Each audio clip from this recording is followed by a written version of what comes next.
Bular odam bo'lmaydi. Hayvonlar. Kim? Sen yangi ustozmisan? Aha. Omadingni bersin.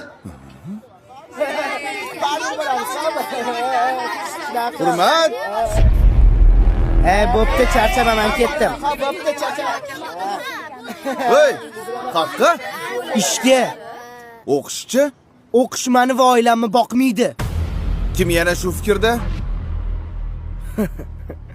Qancha topasan? 15 ming kuniga. Qolganlarchi? Men 20 ming topaman. Kompyuterxonada ishlayman.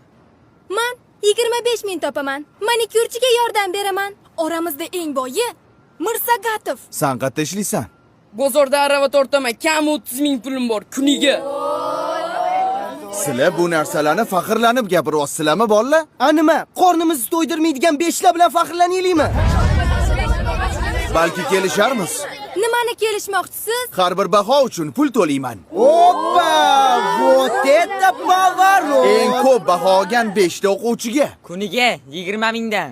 Yo'q, 25 mingdan. Roziman. Voy, qaqqa? Ishdan bo'shashimni aytib keling. Narziqulov doimgidek 2. Balki oldin tekshirib ko'rarsiz. Voy. Bo'lar ekan o'qisa.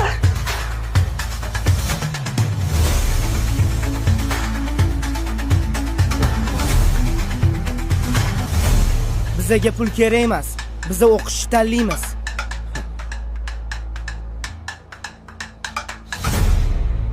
Rosa xursand bo'lsalar kerak. Sovg'a o'zi kimda? Manda. Bo'lla. Ustoz yo'q ekanlar. Assalomu alaykum ustoz. Doston Rustamovich ko'rmadingizmi? Dars tugadi, ketdi. Nega ketadilar? Bugun o'qituvchilar kuni-ku. Men qayerdan bilaman? Nima men uni qoravulimanmi? Ishga ketgandir. Yana qayerdadir ishlaydilarmi? Navoiyxonadami? Boshimni qotirmalaring.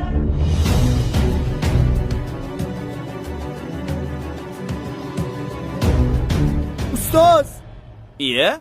Kelinglar bolalar, non beraymi? O'zingiz pulingiz yo'q ekan-ku. Nimaga bizga pul bermoqchi bo'ldingiz? o'zingizni bolalaringiz bo'lib turib, nimaga begona bolalarni o'yladingiz? Shunaqa qiyin ekan. Nima qilasiz bu kasbni tanlab? Ustozlik kasb emas, bolalarim.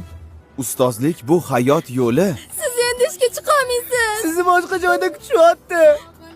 Qayerda? Umrada.